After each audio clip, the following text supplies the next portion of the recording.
I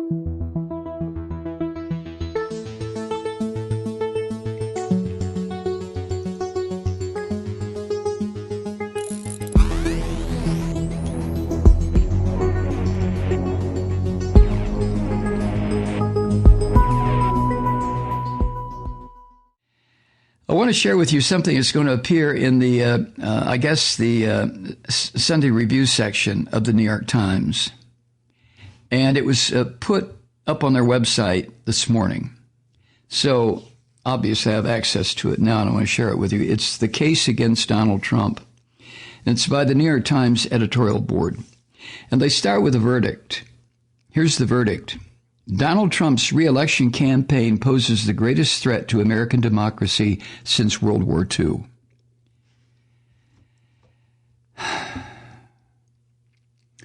And I'm going to read it to you, word for word, on the expectation that you may not subscribe to the New York Times, you may not want to go to their website, whatever, you're going to be busy. But here it is. Mr. Trump's ruinous tenure already has gravely damaged the United States at home and around the world. He has abused the power of his office and denied the legitimacy of his political opponents, shattering the norms that have bound the nation together for generations. He has subsumed the public interest to the profitability of his business and political interests. He has shown a breathtaking disregard for the lives and liberties of Americans. He is a man unworthy of the office he holds. The editorial board does not lightly indict a duly elected president. During Mr. Trump's term, we have called out his racism and his xenophobia. We have critiqued his vandalism of the post-war consensus, which is a system of alliances and relationships around the globe that cost a great many lives to establish and maintain. We have again and again deplored his divisive rhetoric and his malicious attacks on fellow Americans. Yet when the Senate refused to convict the president for obvious abuses of power and obstruction, we counseled his political opponents to focus their outrage on defeating him at the ballot box.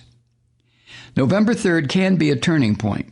This is an election about the country's future and what path its citizens might choose. The resilience of American democracy has been sorely tested by Mr. Trump's first term. 4 more years would be worse.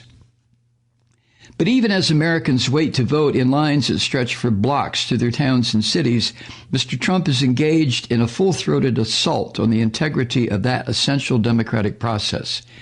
Breaking with all of his modern predecessors, he has refused to commit to a peaceful transfer of power, suggesting that his victory is the only legitimate outcome, and that if he does not win, he is ready to contest the judgment of the American people in the courts or even on the streets.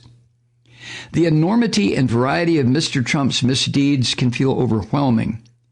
Repetition has dulled the sense of outrage, and the accumulation of new outrages leaves little time to dwell on the particulars. This is the moment when Americans must recover that sense of outrage. It is the purpose of this special section of the Sunday Review to remind readers why Mr. Trump is unfit to lead the nation. The section includes a series of essays focused on the Trump administration's rampant corruption, celebrations of violence, gross negligence with the public's health, and incompetent statecraft. A selection of iconic images highlights the president's record on issues like climate, immigration, women's rights, and race. And alongside our judgment of Mr. Trump, we are publishing, in their own words, the damning judgments of men and women who had served in his administration. The urgency of these essays speaks for itself. The repudiation of Mr. Trump is the first step in repairing the damage he has done. But even as we write these words, Mr. Trump is salting the field, and even if he loses, reconstruction will require many years and many tears. Mr. Trump stands without any real rivals as the worst American president in modern history. In 2016, his bitter account of the nation's ailments struck a chord with many voters. But the lesson of the last 4 years is that he cannot solve the nation's pressing problems because he is the nation's most pressing problem. He is a racist demagogue presiding over an increasingly diverse country, an isolationist in an interconnected world, a showman forever boasting about things he has never done and promising to do things he never will. He has shown no aptitude for building, but he has managed to do a great deal of damage. He is just the man for knocking things down. As the world runs out of time to confront climate change, Mr. Trump has denied the need for action, abandoned international cooperation, and attacked efforts to limit emissions. He has mounted a cruel crackdown on both legal and illegal immigration without proposing a sensible policy for determining who should be allowed to come to the United States. Obsessed with reversing the achievements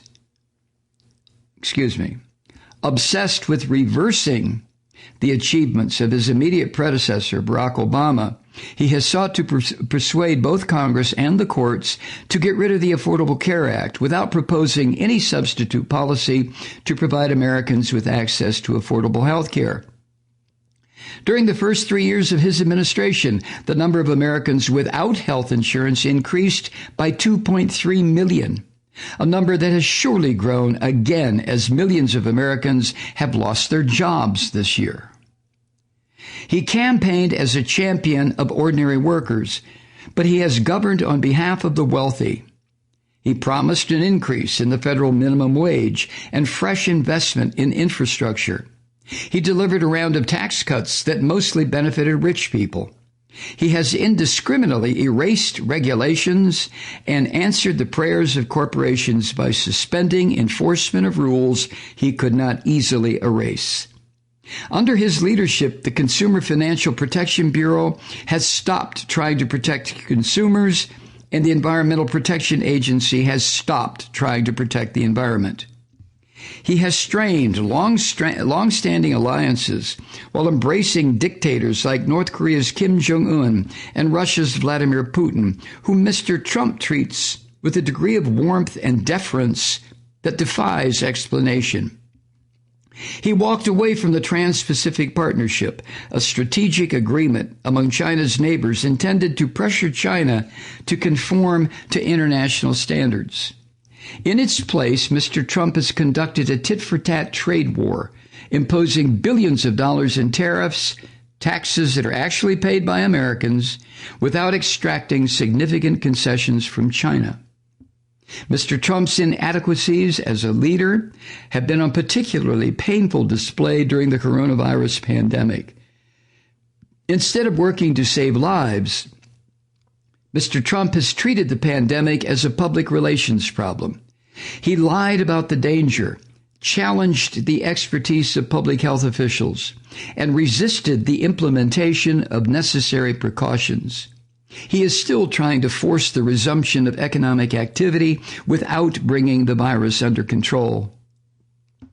As our economy pancaked, he signed an initial round of aid for Americans who lost their jobs. Then the stock market rebounded, and even though millions remain out of work, Mr. Trump lost interest in their plight. In September, he declared that the virus, quote, affects virtually nobody, end quote, the day before the death toll from the disease in the United States topped 200,000. 9 days later, Mr. Trump fell ill. The foundations of American civil society were crumbling before Mr. Trump rode the escalator of Trump Tower in June 2015 to announce his presidential campaign. But he has intensified the worst tendencies in American politics. Under his leadership, the nation has grown more polarized, more paranoid, and meaner. He has pitted Americans against each other, mastering new broadcast media like Twitter and Facebook to rally his supporters around a virtual bonfire of grievances and to flood the public square with lies, disinformation, and propaganda. He is relentless in his denigration of opponents and reluctant to condemn violence by those he regards as allies. At the first presidential debate in September, Mr. Trump was asked to condemn white supremacists. He responded by instructing one violent gang, the Proud Boys, to, quote, stand back and stand by.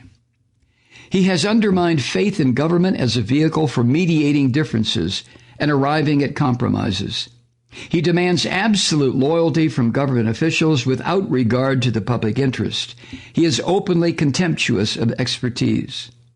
And he has mounted an assault on the rule of law, wielding his authority as an instrument to secure his own power and to punish political opponents. In June, his administration tear-gassed and cleared peaceful protesters from a street in front of the White House so Mr. Trump could pose with a book he does not read in front of a church he does not attend. The full scope of his misconduct may take decades to come to light, but what is actually known is sufficiently shocking. He has resisted lawful oversight by the other branches of the federal government. The administration routinely defies court orders, and Mr. Trump has repeatedly directed administration officials not to testify before Congress or to provide documents, notably including Mr. Trump's tax returns. With the help of Attorney General William Barr, he has shielded loyal aides from justice. In May, the Justice Department said it would drop the prosecution of Mr. Trump's former National Security Advisor, Michael Flynn, even though Mr. Flynn had pleaded guilty to lying to the FBI in July. Mr. Trump commuted the sentence of another former aide, Roger Stone, who was convicted of obstructing a federal investigation of Mr. Trump's 2016 election campaign. Senator Mitt Romney, Republican of Utah, rightly condemned the commutation as an act of, quote, unprecedented historic corruption, end quote. Last year, Mr. Trump pressured the Ukrainian government to announce an investigation of his main political rival, Joe Biden, and then directed administration officials to obstruct a congressional inquiry of his actions. In December 2019, the House of Representatives voted to impeach Mr. Trump for high crimes and misdemeanors. But Senate Republicans, excepting Mr. Romney, voted to acquit the president, ignoring Mr. Trump's corruption to press ahead with the project of filling the benches of the federal judiciary with young conservative lawyers as a firewall against majority rule. Now, with other Republican leaders, Mr. Trump is mounting an aggressive campaign to reduce the number of Americans who vote and the number of ballots that are counted. The president, who has long spread baseless charges of widespread voter fraud, has intensified his rhetorical attacks in recent months, especially on ballots submitted by mail. He tweeted, quote, the November 3rd election results may never be accurately determined, end quote. The president himself has voted by mail, and there's no evidence to support his claims. But the disinformation campaign serves as a rationale for purging voter rolls, closing polling places, tossing absentee ballots, and otherwise impeding Americans from exercising the right to vote. It is an intolerable assault on the very foundations of the American experiment in government by the people. Other modern presidents have behaved illegally or made catastrophic decisions. Richard Nixon used the power of the state against his political opponents. Ronald Reagan ignored the spread of AIDS. Bill Clinton was impeached for lying and obstruction of justice. George W. Bush took the nation to war under false pretenses. Mr. Trump has outstripped decades of presidential wrongdoing in a single term. Frederick Douglass lamented during another of the nation's dark hours, the presidency of Andrew Johnson, quote, we ought to have our government so shaped that even when in the hands of a bad man, we shall be safe, end quote. But that is not the nature of our democracy. The implicit optimism of American democracy is that the health of the republic rests on the judgment of the electorate and the integrity of those the voters choose. Mr. Trump is a man of no integrity. He has repeatedly violated his oath to preserve, protect, and defend the Constitution of the United States. And now, in this moment of peril, it falls to the American people and those who would prefer a Republican president to preserve, protect, and defend the United States by voting. So saith the New York Times editorial board. There's nothing in here that I find objectionable as a social democrat, as a reconstructed liberal, as a person of no color who, as much as I can, advocates for people of color. And I pride myself, if pride is the right word, which it probably isn't. Let me rephrase that. I am satisfied with my feelings about participatory democracy, that it is the foundation of, the essential element of self-governance. I mean, by definition. And I also fully understand, fully and completely, I've been dealing with this corrupt son of a bitch, King Rat, for 4 years now, dealing with him not just as he has affected my personal life, as he has affected every American's personal life, but also because I do a podcast that is focused on government, on politics. And this man has provided me with daily, sometimes hourly, instances of total corruption, if not him, his filthy, corrupt family, and all those associated with him. It's been one hell of a ride, and it has to stop. It has to end. It must end. Hi, Truth Seekers. Mike Malloy here. As you know, we've switched formats and are now broadcast exclusively on the Progressive Voices Network. So that means you get fewer program interruptions, no corporate commercials, and lots of profanity. But our format change also means some of our radio listeners no longer hear the program. It's been a while since I mentioned our podcasts, so you may have forgotten that there is a way to listen to this program anytime you need a good dose of screaming. Visit MikeMalloy.com and subscribe to our podcast. As a podcast subscriber, you can download the program to your mobile device and take me with you wherever you go. And if you have a friend who needs a dose of truth-seeking, you can give a gift subscription as well. That's MikeMalloy.com, and never miss a minute of the uncensored fun and frivolity.